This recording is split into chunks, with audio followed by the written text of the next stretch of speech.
morning, and I can't wake no more. Like no more. You miss me, nigga, nigga.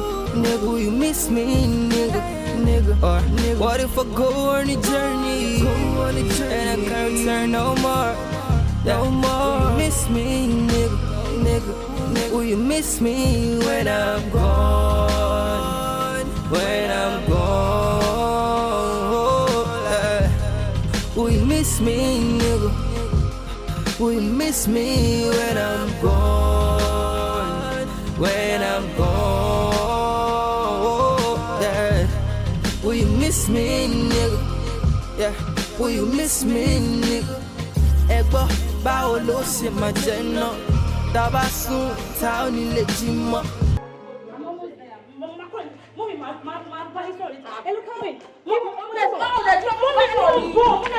I'm coming. You're coming, you're going.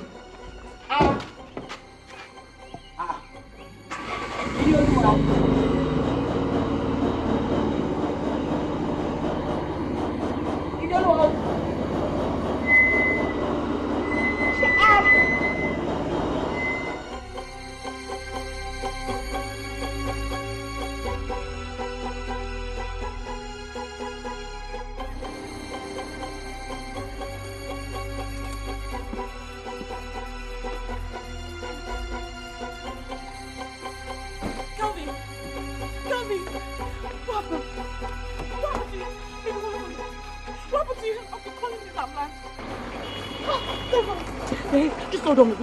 Just hold on.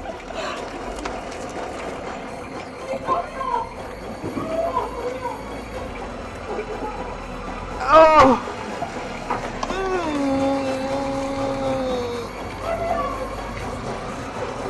Tell me your what is here. What happened to you? Just try and lift yourself.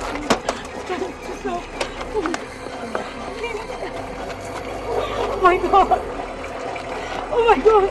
Careful with me, please.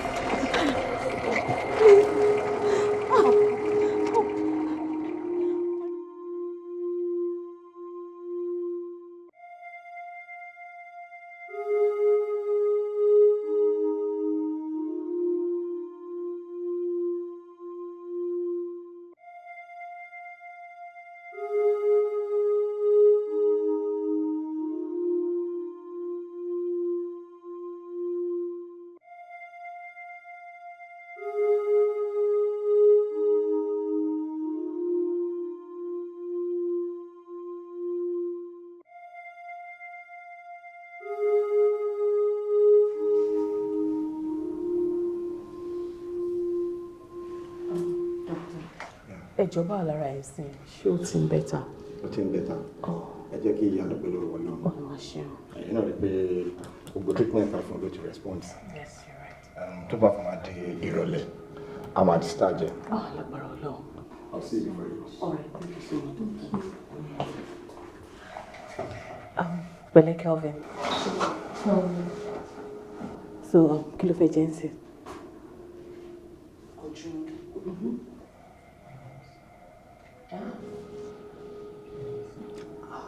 Thank God. You won't go? No, you have to take something. Okay. All right, máa get nǹkan fẹ́ mi jẹ́jẹ́. Ini, ó máa ti wẹ̀ láàárọ̀ ẹ̀. I'm fine, God, I'm fine. All right, let me go get something for you guys, okay? I'll be back.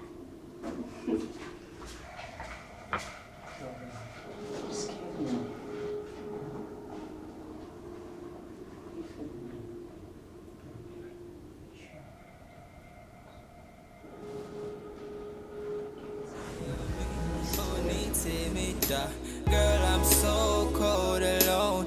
You find me, wow. Yes, baby.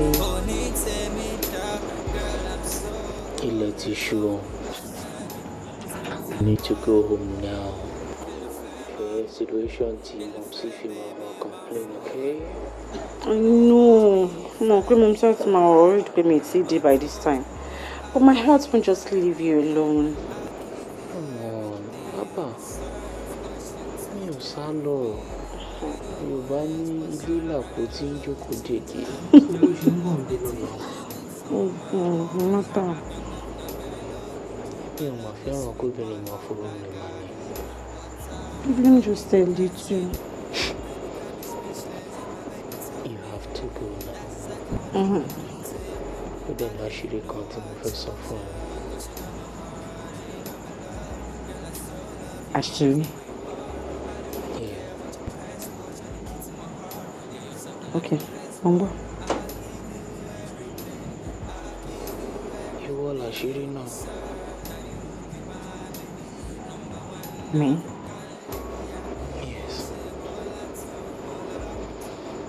Because you are the reason for my quick recovery. Thank you. Thank you too. Thank you for getting better.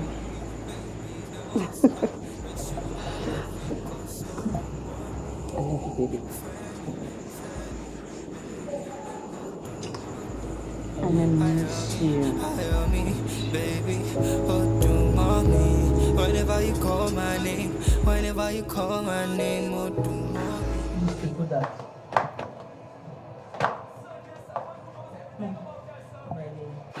I'm set to go. So, I'm just going to call, baby. I need to talk to you. Close it. Mom, can't it wait? You know what? I just came sorry to Kelvin. By the time to back Padua, our Farabal is so whatever you have in mind, say. Please. I'll see you later. I'll use your car. Love you.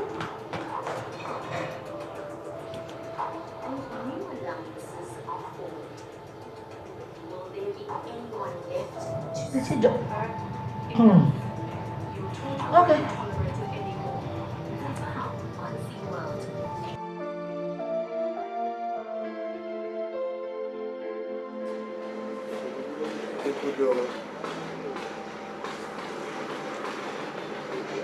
Ikú ṣe ìkà.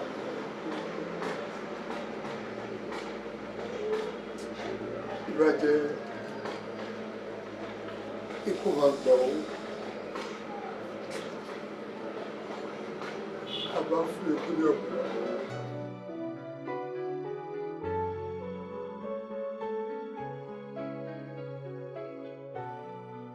Ìbá jẹ́ ikú máa gbà owó.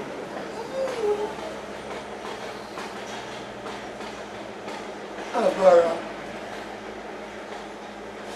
àpẹẹrẹ ọdún kan fún ikú.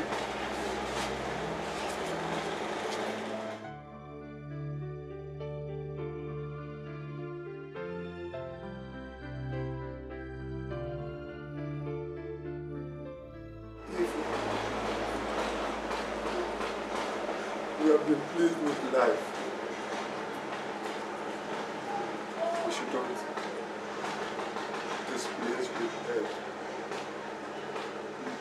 Since it comes from the same master.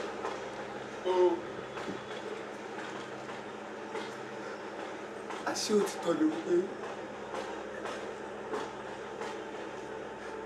igi tó bá tọ̀ kò máa ń pẹ́ nínú igbó.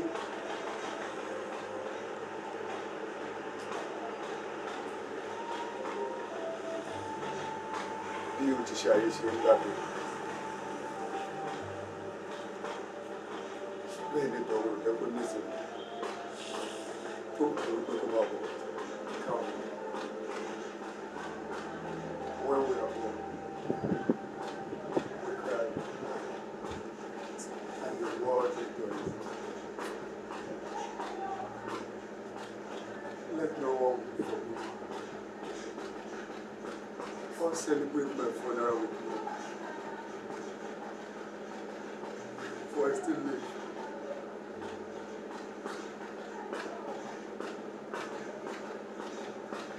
Stay the last sleep. No.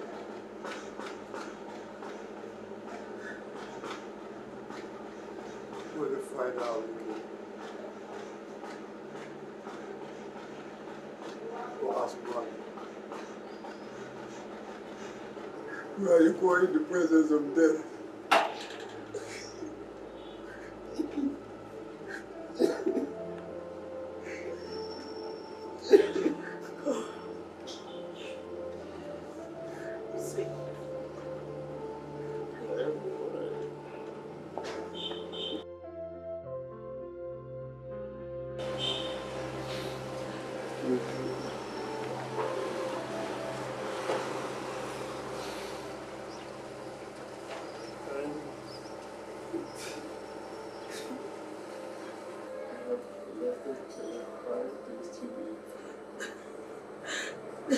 Please don't say that. Please. Please don't say that. Please. I wish I could sing. I wish I could dance. Sing like.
So I'm deciding.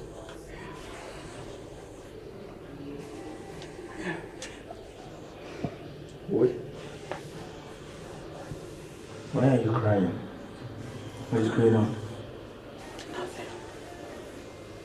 That's a lie. I'm fine. I'm okay. You're not okay. You're shedding tears. You're telling me you're okay. See, in a condition, you can talk to me. Share your problems with me, please.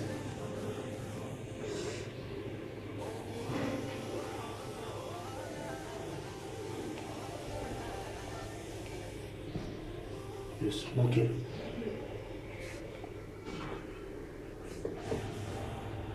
Why?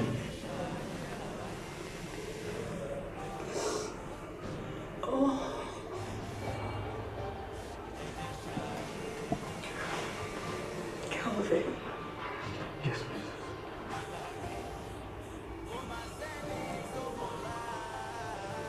This is a secret. But I'd like to confide in you. Come on.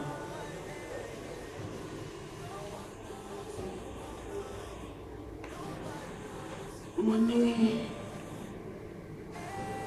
You're coming. Which means I have heart disease.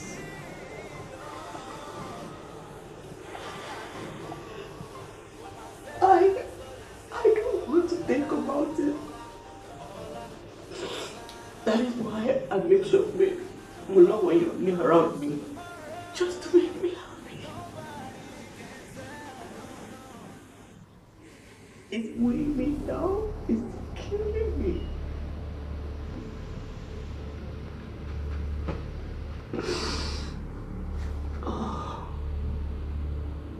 I understand you.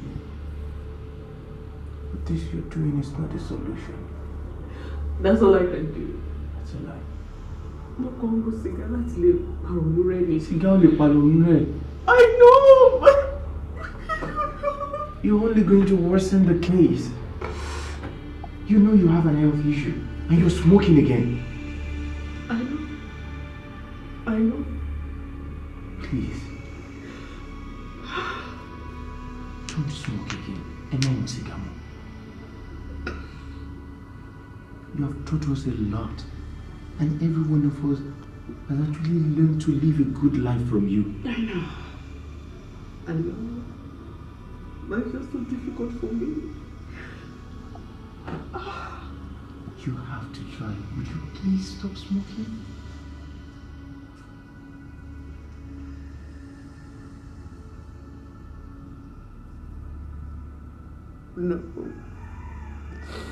No, I can't.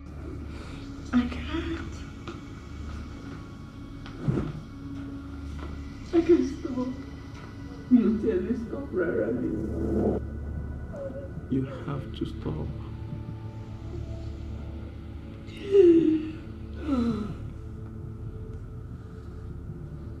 Hikmet.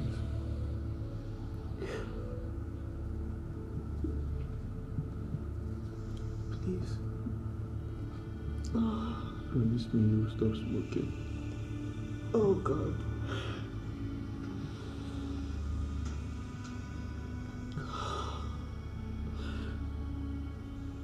I promise. I'll stop smoking. Thank you.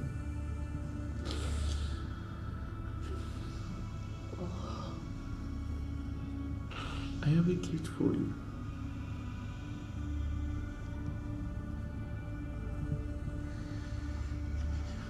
What's this? It's a neck chain.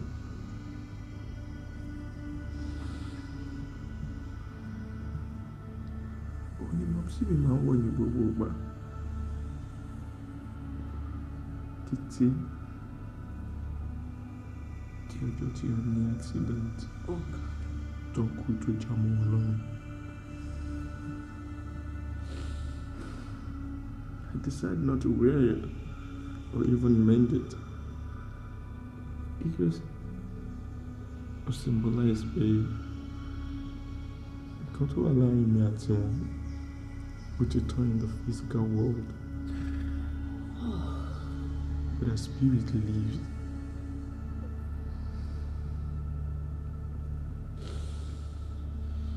She means a whole lot to me. And that's why this means so much to me. Because I see you as a mother. And you mean a lot to me. I'm giving this to you.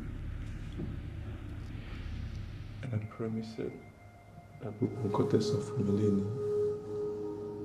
Idala Yukoko. Please.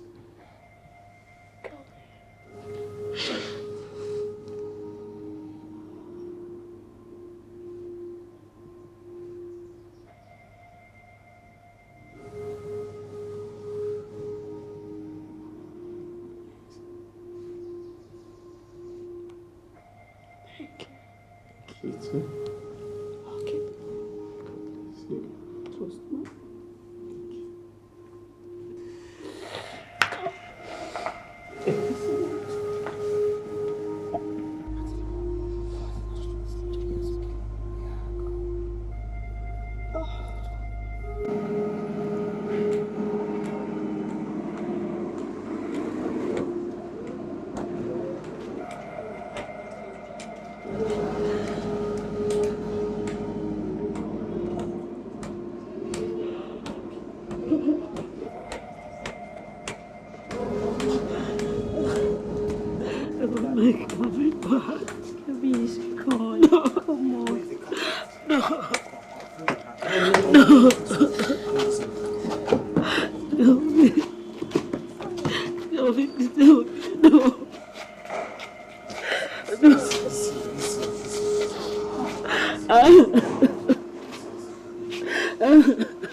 It's okay.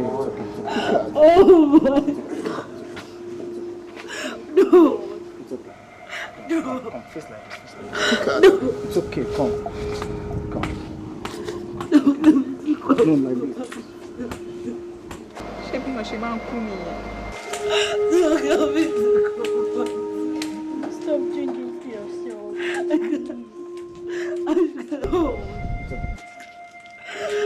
can't.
She's in the car. She's in the car. I want to urge each and every one of us to please stop crying over the dead. Àwa yìí máa kú kan sí. Gbogbo wa pátá la jẹ gbèsè ikú. Truly we love him, but there's no doubt that God loves him more.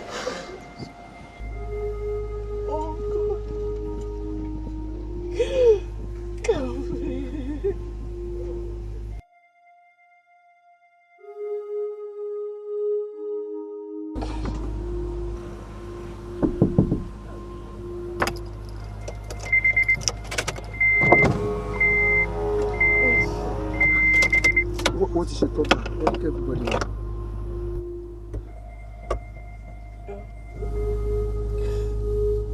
Mi ò rò pé mo lè face òkú Kelvin. I can't. Mi ò lè bear rárá. Why? Please, can you do me a favor, please? Yes. Should we change? Let me fi sínú casket.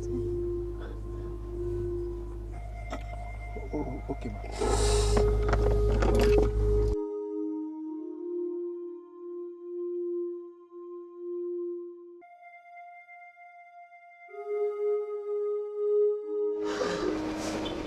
There is a lesson I want us all to learn from this.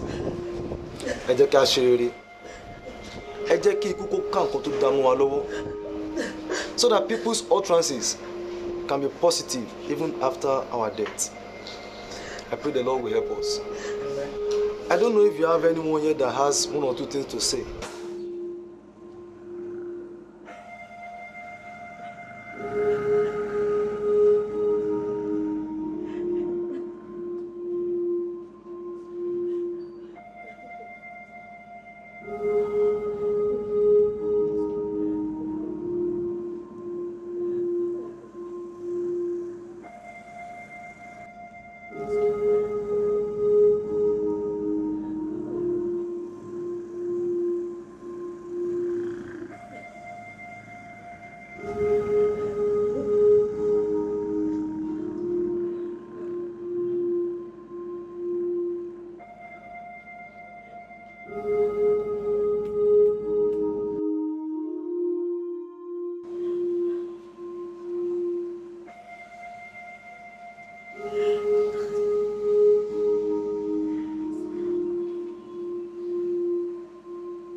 To go now.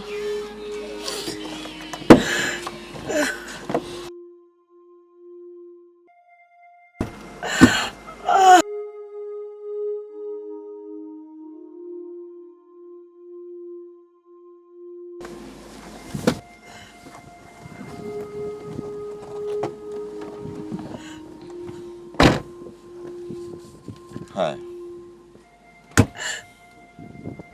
What can I do for you? What are you doing here? See, I understand how you feel. I do understand very well. Please, can you just take this? What for? Please just read it. Get out of my car. Get out of my car! All right. Just get out. Just go. Okay, please. Oh my God.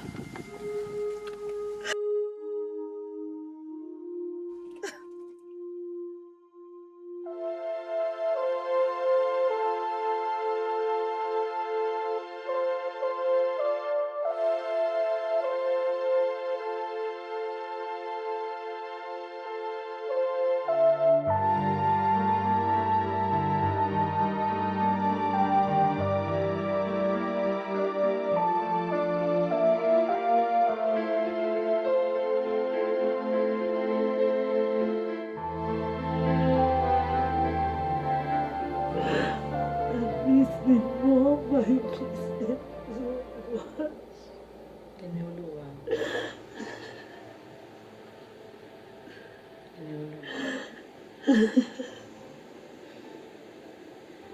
I don't even know what to say to you.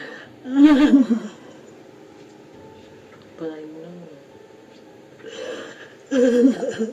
that only God can minister to you at this moment.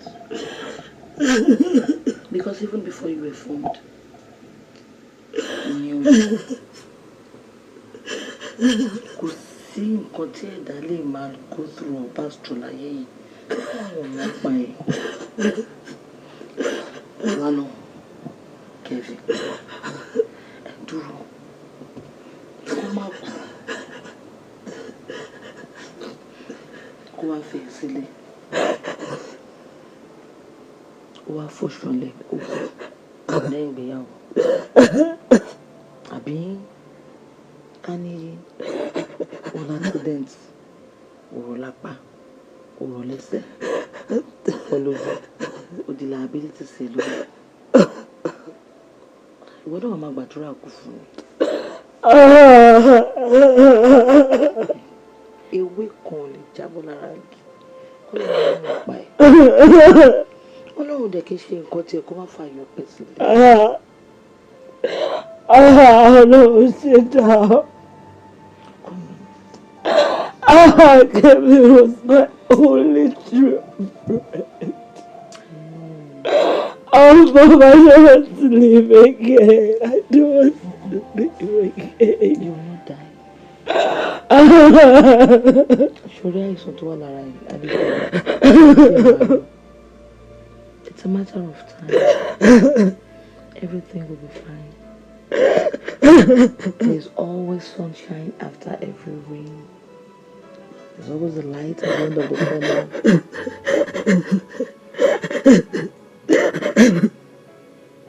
Come on, you come. It's okay. It's okay.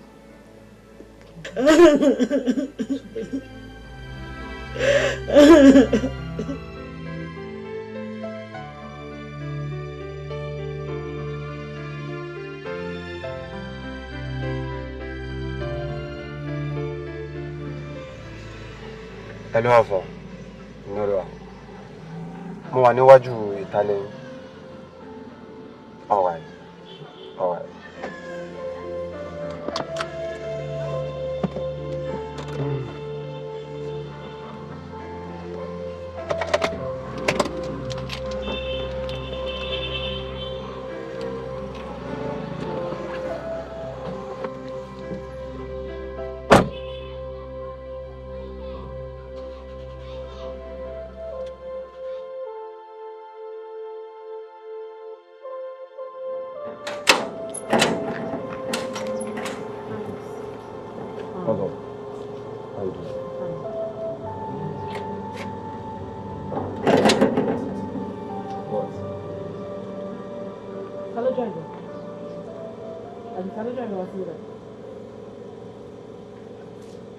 Driver.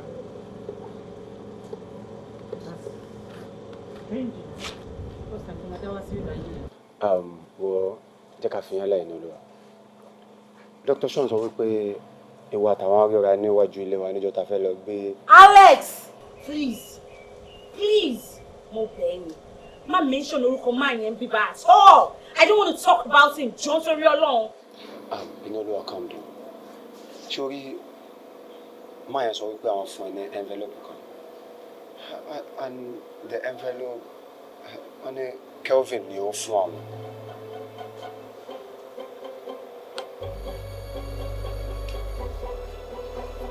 Kelvin.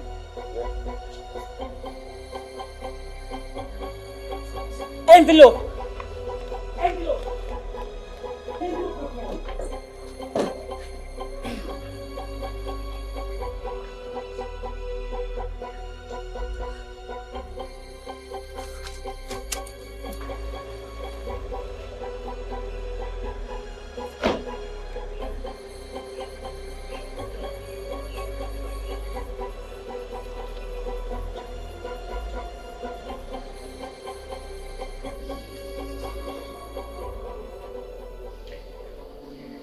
So many people fall a victim of circumstance. Of so many diseases because of their wayward life. So many are just a victim of circumstance.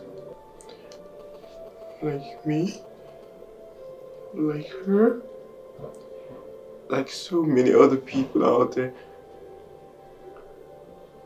All I am saying is, whatsoever disease you're suffering from, please, do not allow it to take the better part of you. Just live a happy life till the end. Please, doctor.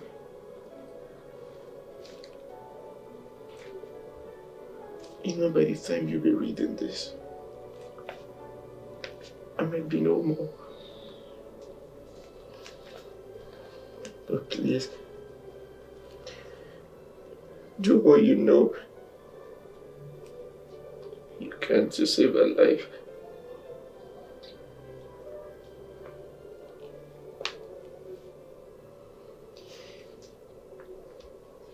Disease in me,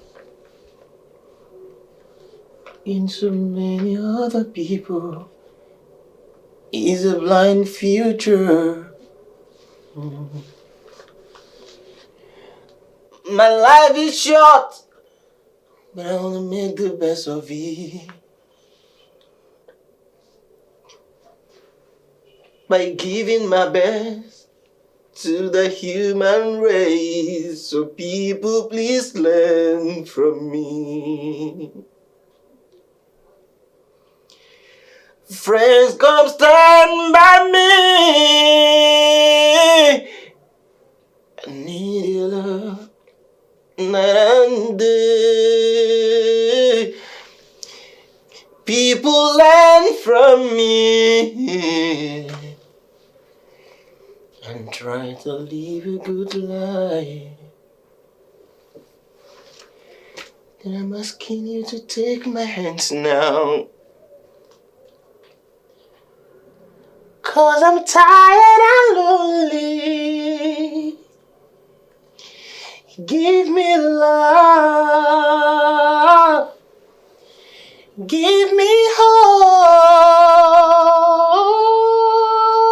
Don't desert me. My friend, don't reject me. Because what I'm suffering from. 'Cause all I need is love. Understanding.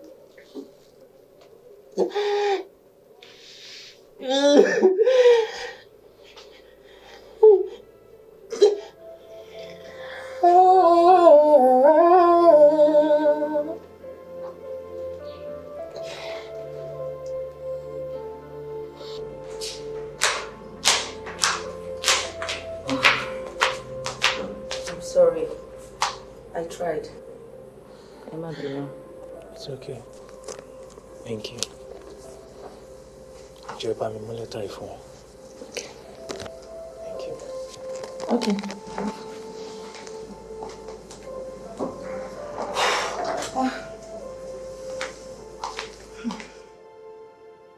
Dr. Sean,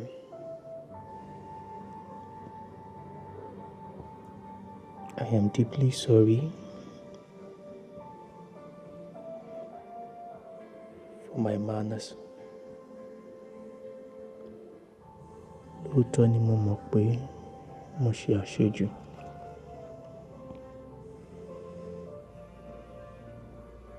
Mo tọrọ ìdáríjì.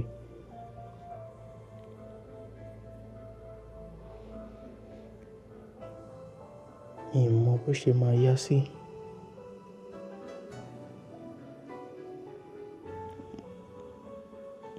Mi ò dẹ̀ mọ̀ bóyá ó máa pẹ́.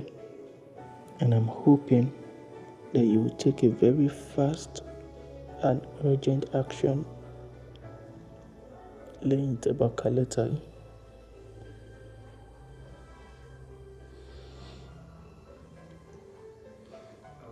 I was involved in an accident that took the life of my parents.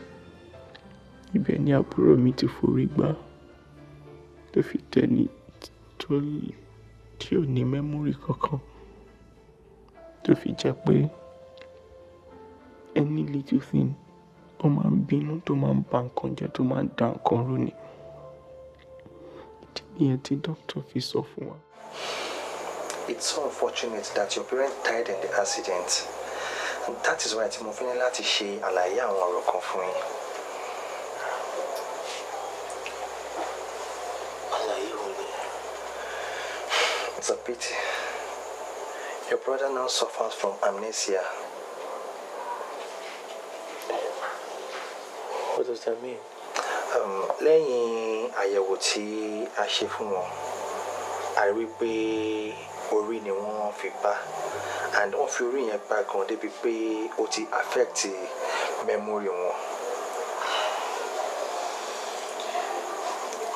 And nǹkan tí mo fi pé bóyá ẹ lè máa ṣe fún wọn ni wípé bí kíní ẹ̀ ṣe wà yẹn, ẹ gbọ́dọ̀ máa ṣe àwọn nǹkan tó máa múnú wọn dùn. Ẹ gbọ́dọ̀ fi ìṣẹ́jú kan bà wọ́n nínú jẹ́ rí. Ó máa tẹ́lẹ̀ fún wọn tó jẹ́ pé wọ́n máa tètè máa gbàgbé nǹkan, and nǹkan kéékèèké máa mú wọn bínú. So ẹ lè máa ní láti máa calm wọn down. Ẹ dẹ̀ máa ní láti máa wà pẹ̀lú wọn ní gbogbo ìgbà. And above all, ẹ máa ní láti get someone to máa fún wọn ní best of affection. That's all. Sugar, thank you. So, báwo ló wá discharge ẹ báyìí? Very soon. Yeah, very, very soon. One more thing. Báwo ni ibi tí a stitch ní ìsàlẹ̀ ẹ̀gbọ̀n yẹn? Ó ti ń jìnnà.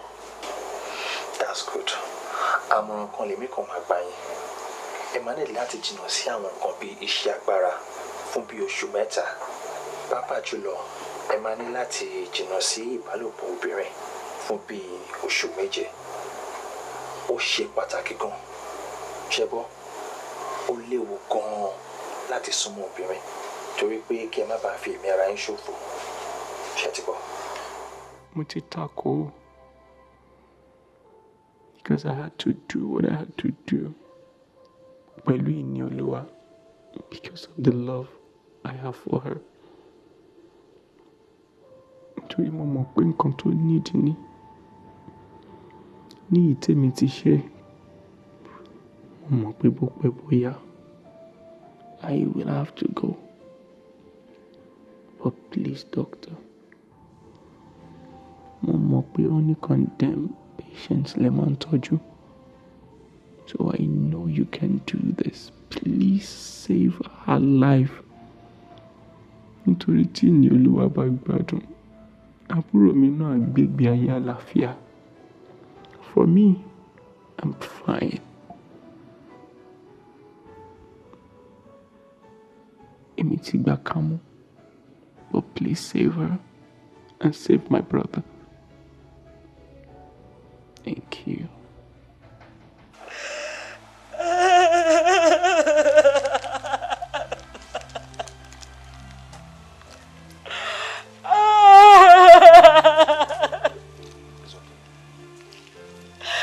So Kelvin, Kelvin knew he was gonna die. Kelvin knew all along. You know what? You see, Kevin is gone. But I'm here because I love you. Look, Alex, I like you too. I like you. I said I love you. Love. I love you, Inolua. Alex, wait. I like you a lot. It's Kelvin that I love. Myself and Kelvin, we love each other. Hey, bro, but you don't love me. Why have you been leaving me now? Wait.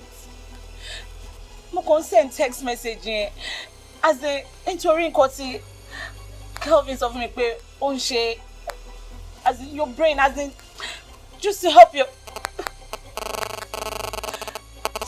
health, as in brain to calm you down. Only anytime tó bá ti ń bínú, ó máa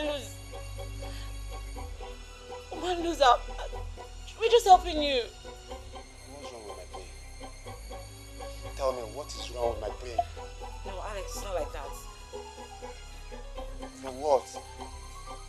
What is your way, Abby? No, it's not like that. What is your way? Oh, you know, man. No, it's not like that. No! What did you wear, Abby? Why are you disturbing me?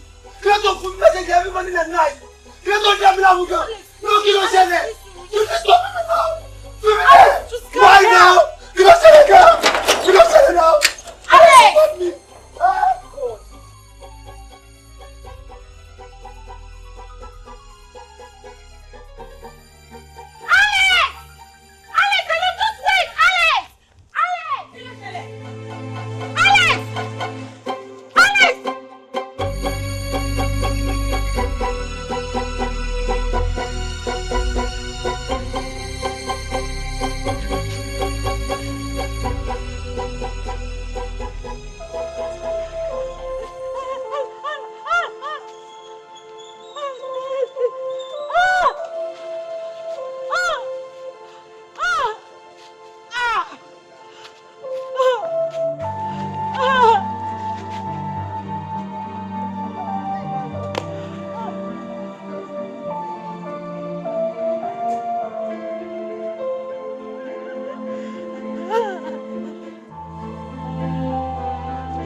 I'm tired.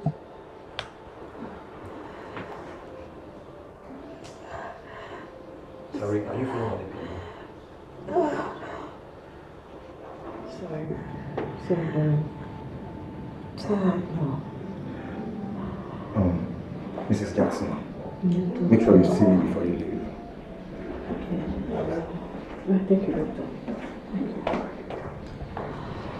First see me. First see me. You have to stop talking. You need your strength. Please rest. I'm sorry. Sorry, darling. You'll be fine, okay? You'll be fine. Mommy.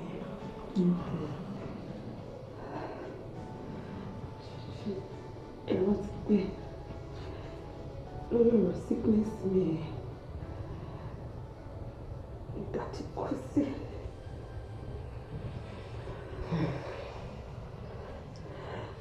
Good. Yes.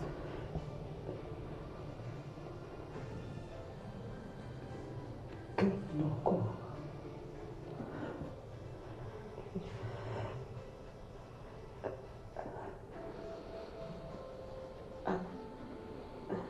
Alex not to go.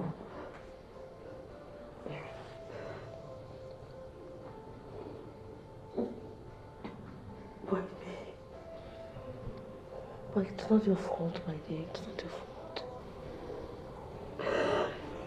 I'm sorry. I need to rest. Amy, you'll be okay. You'll be okay, darling. You'll be fine. You'll be fine. You know, Lua, stop talking. You need to rest. You do. I'm away beside you. I love you, darling. I don't have the strength again. I don't have the strength to hold on again.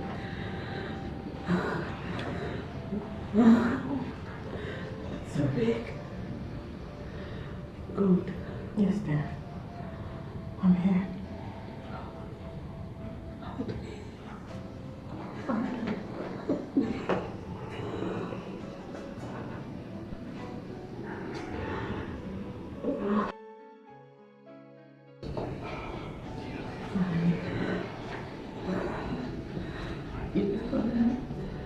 More.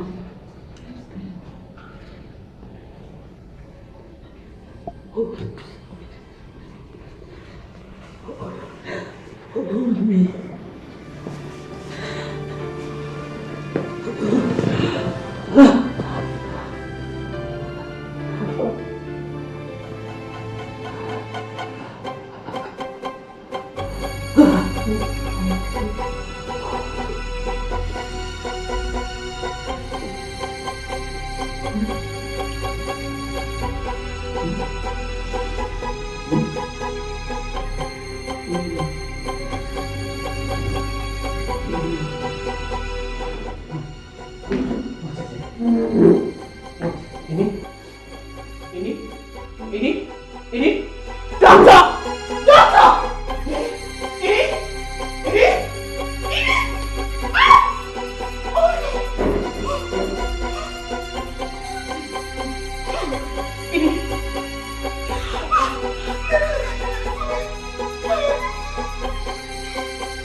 Laura, cigarette wà fún mi.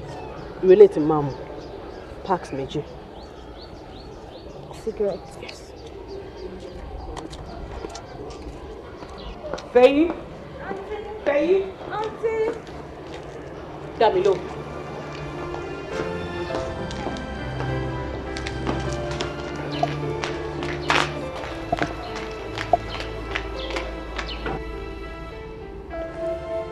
That is why I'm crying. Púpọ̀ nínú àwọn tí àjọ máa ń múnú wa dùn. Tí sickness yóò fi ní ìtumọ̀ sí wa. Ọ̀nà wọn ló ti kú. Kelvin ti kú.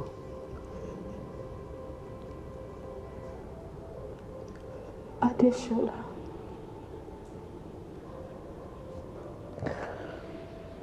Alex.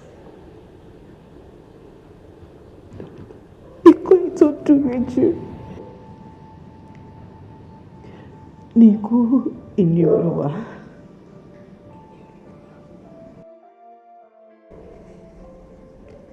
Life you need to be cinema. I don't even have a life anymore. Ìdí nìyẹn tí mo fi padà sí ìdí sìgá láti lè pa ìrònú rẹ̀.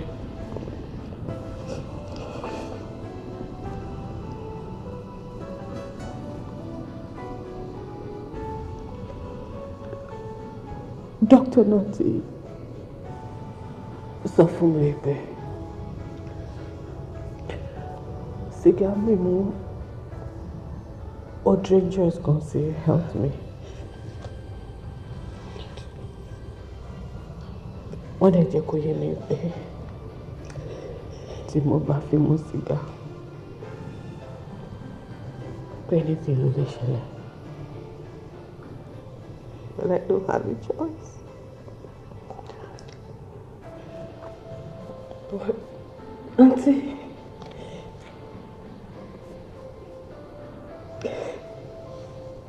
just let me be.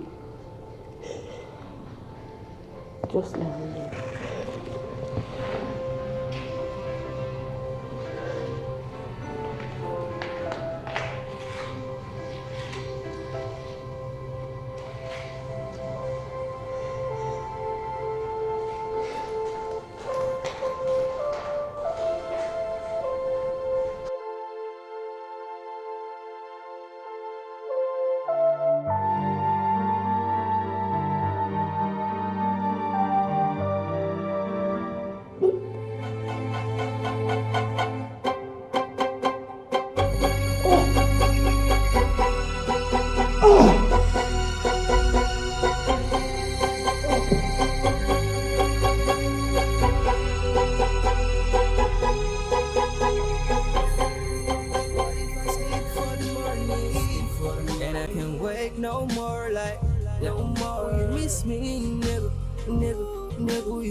Me when I'm gone, when I'm gone. Will you miss me, nigga? Will you miss me when I'm gone, when I'm gone? Yeah. Will you miss me, nigga? Yeah. Will you miss me, nigga? Ebo, báwo ló ṣe máa jẹ́ náà? Tàbá sùn tá ò ní lè jí mọ́ tàbí kárìn àjò ìyẹn tá ò ní lè dé mọ́ ayé elégùṣì ìyẹn ò ṣe jẹ́ mọ́ ayé onírú tí wàá dóhùn àná alálẹ̀ Friday will be no more ọlọ́ṣọ́ champagne will be no more. Báwo ló ṣe fẹ́ rí ta ò ní lè dìde rí all our friends and families niggas know the streets even our enemies wetin dem go talk tell me.